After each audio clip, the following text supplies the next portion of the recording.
Don't you just love when everything that you've been speculating on for weeks now comes to fruition? Because I know I do. Hello everybody, I am PhenomSage and welcome back to another Darling in the FranXX episode review.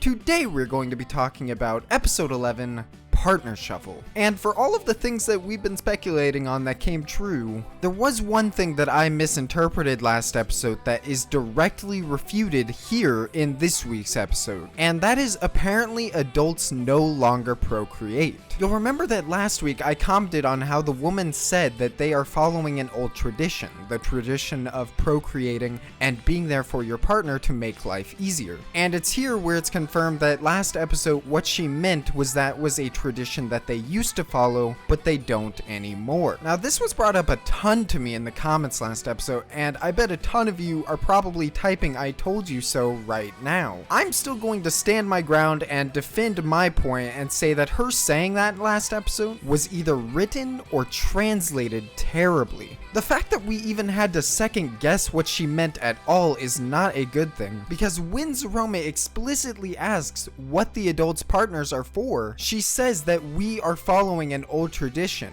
following in present tense. If this is what they were trying to communicate, she should have said that they used to follow, or that they no longer follow this old tradition. That present tense made it all needlessly confusing, and even if she elaborated on what the tradition quote-unquote used to be, it just made it seem as if she was explaining the old tradition to Zerome, not that it was an ancient practice. So I hope you guys understand why I was so thoroughly defending my point last week, because the way that they translated it last episode just was not clear at all. However, now that we have that whole spiel out of the way, the fact that we know that adults no longer procreate supports the clone theory that I brought up last week even more. And there are already some things this episode that suggest foul play. But before we get into that though, let's just talk about the complete MVP this episode, Mitsuru. Now you guys know that I have been so tough on Mitsuru the past few weeks. In fact, I'll be honest, I've never really liked him as a character. There have been episodes where he's bothered me more than others, but for the most part, I never really got that sense of connecting to his character. The closest I got to that was in the beach episode where he saved Kokoro, and we get a little bit more insight into his personality. But it is in this episode where he has just become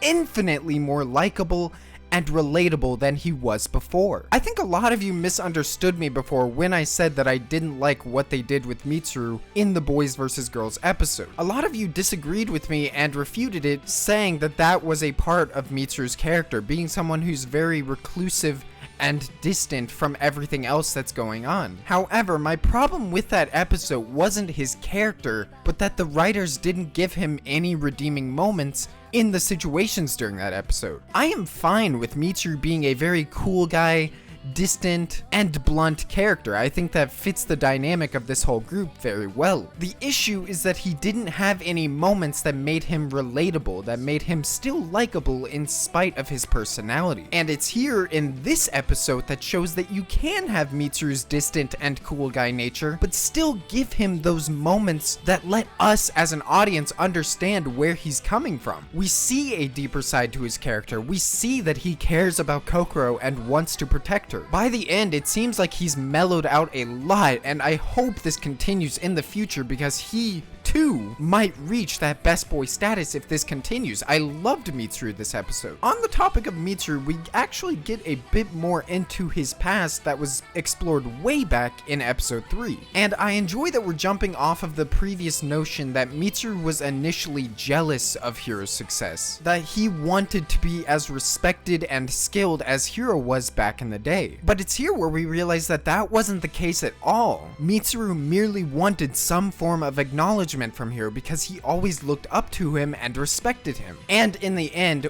wanted to pilot with him, which in the end Hiro promises him that they will, only to end up forgetting about it later when Mitsuru actually gathers the strength that he needs. Now Hiro forgetting his promise, that doesn't sound very characteristic of him, does it? Well, that is because, as I'm sure many of you have reached the same conclusion, it's not. There was clearly some very shady stuff going on with Hiro in between the time that he made that promise to Mitsuru and afterwards. Even just when Mitsuru talks to Hiro, you can see how different his eyes look, almost brainwashed in a way. And this segues into a theory, a discussion that was brought up on the Discord that I wanted to mention here. Look at this outfit that Hiro is wearing in the flashback.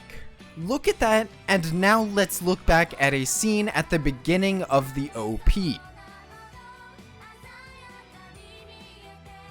Do you see the connection here? Even the way that this is played in the opening as well, the way that Hiro suddenly opens his eyes after this scene as if remembering something. All of that basically confirms what some of you guys have been saying in the comments for a while now, that Hiro and Zero-Two met as children, and might tie directly into why Hiro could have had his mind wiped. It's possible that maybe he learned too much about Zero-Two or the Klaxosaurs. The question at this point is, did Zero-Two have her mind wiped as well, or is this the reason why she was seeking out Hiro in the first episode? And how will this flashback, this meeting between the two earlier on in their lives, affect the story now? If Hiro did have his mind wiped, he likely learned a plot revelation that is major and will be brought up in the upcoming narrative. This is all seeming incredibly likely, but I do want to explore an alternate theory to Hiro's condition here. And that is, I think that this might directly correlate to whatever becomes of the clone theory. A lot of people have noted that Hiro and 9 Alpha look incredibly similar, so tying back into this clone theory, it could be that parts of Hiro's memory were lost when using him as a clone base. You might also question why use Hiro as a clone base in the first place, and this has to do with Hiro and his inherent abilities as a child that I will talk about in a second, which directly correlate with what Mitsuru had done as well. Another interesting thing we learned about Hiro this episode is that we learned he was chosen to represent all children. At least that is what he tells us, and that's a very interesting distinction there. Because what does that mean? Does that mean all the children at his given nursery? Or just children? Children as a whole? Something makes me doubt that he meant children as a whole. Regardless though, this position does explain why the captain of Squad 26 knew who Hiro was already, and why the children as a whole look up to him. Back on Mitsuru, we actually learn a very interesting plot thread regarding something called an Elixir injection that he took in order to grow stronger to be able to pilot with Hiro. This one plot thread explains a lot, why he has bouts of sickness and fever off and on, and most importantly, how he was able to ride with Zero-Two without aging. As you know, Zero-Two drains the yellow blood cells from your body as you pilot with her, which is what leads to the people who do pilot with her aging and dying. Hiro is a special case to this due to his abnormally high yellow blood cell count, and while we don't know why Hiro has this, we learn that the Elixir injection does put more yellow blood cells into Mitsuru's body just the same, which again explains why he never aged after riding with Zero-Two. The concept of yellow blood cells has become more and more important, and it seems like something that directly correlates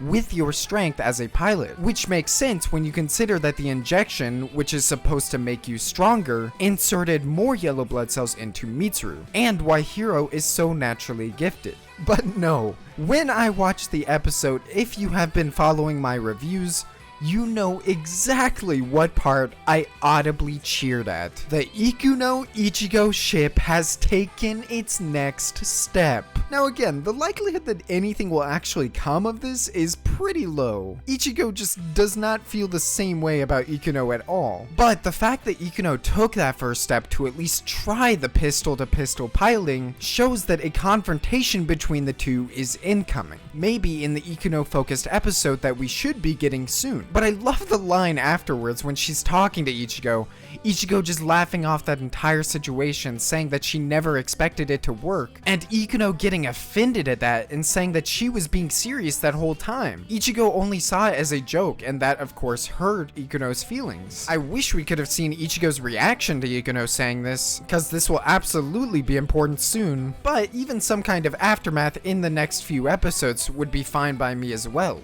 Now let's talk about this whole Mitsuru, Kokoro, Futoshi love triangle that's going on. The show sure loves its love triangles, doesn't it? For one, I love that we finally get a little bit more spotlight on Futoshi. It's not enough that I would consider him getting the development like the other characters in the group are, but a spotlight at the very least is making him more than the one-dimensional character he was before. It's during this whole partner shuffle fiasco when Ikuno was trying to pilot with Ichigo that Kokoro also offered to pilot with Mitsuru, despite in the very last scene making a promise to Futoshi that they would always pilot together. This was a super dick move on Kokoro's part, and again, this ties back into what we learned about her character before, that she's very much someone who skirts the line of decision making and is afraid to say what she really wants and what's really on her mind. Again, this was super poorly handled on her part, but at least it's consistent with what we've learned about her character. And maybe I'm biased because after this episode, I am just a much bigger fan of Mitsuru and Kokoro together than I was with Futoshi and Kokoro. The ending scene alone with Mitsuru letting himself get punched just shows his resolve to protect Kokoro, and again, I just have to say how much more I love Mitsuru as a character now. He is what made this episode so satisfying. I do wonder just how much more aftermath there will be with Futoshi. He is of course heartbroken that Mitsuru and Kokoro are now the ones piloting together. That's done, they're not going back to the way it used to be. But I do wonder how the aftermath of this situation will factor into the future episodes. Will Futoshi start resenting Mitsuru for this? Where will they take Futoshi's character in general? Like I said, they haven't still really gotten much into his character and given him much development. We still are waiting for that Futoshi narrated episode, so I guess we'll see what they do with that in the future. I do have some complaints with this episode, however, and the biggest one would definitely be something that I just finished complimenting last week's episode for. I do not like this idea of halting the story and plot progression for the sake of character development. Do not get me wrong, I love character development, but I want that character development integrated into the main narrative. Outside of last week's episode, it's felt like all of the character-focused episodes that we've been getting after episode 6 have been completely isolated from the actual story. I really hope that they end up improving this for the last few character episodes that we get. I would love to see all of this character development integrated into the actual story.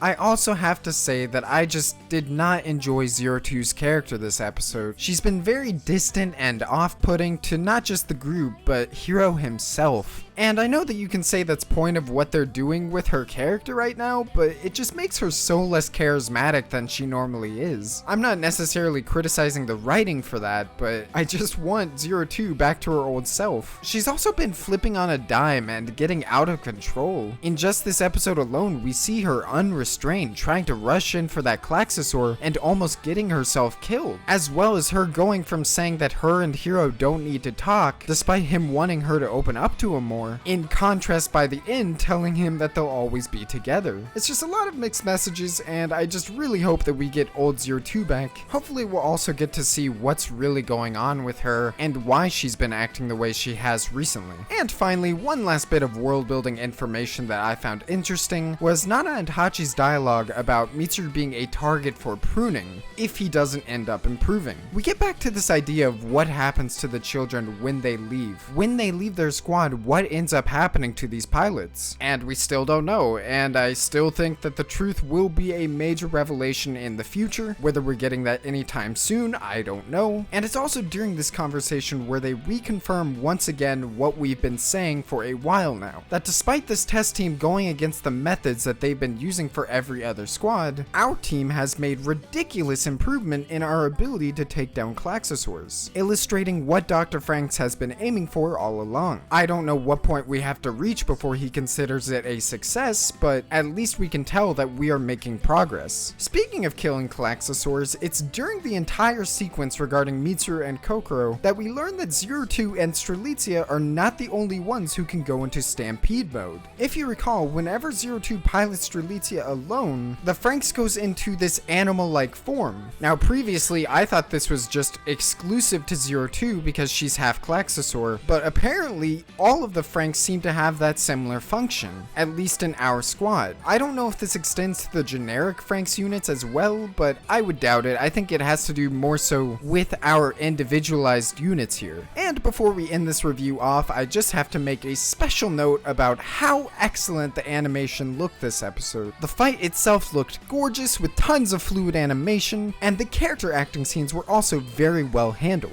You guys know I'm a lover of Sakuga, so if I ever see anything that really impresses me, I'm of course going to make a note about it. But that has been all from me for this Darling in the Franxx episode review. Thank you all so much for watching. As always, I really enjoy hearing what you guys have to say, discussing the episodes as they come out. It's a blast. I apologize that I haven't been able to reply to all of your comments on last week's episode. There are just way too many now, where it's getting harder and harder to reply to everybody, but trust me, I'm doing my best. I will reply as often as possible, and just know that even if I don't reply, I always read every single comment that you guys post. If you enjoyed this review, if you just enjoy my content in general, I would really appreciate it if you liked the video. It helps me and my channel out a lot. Thank you guys again for everything, and of course, as usual, have a great day.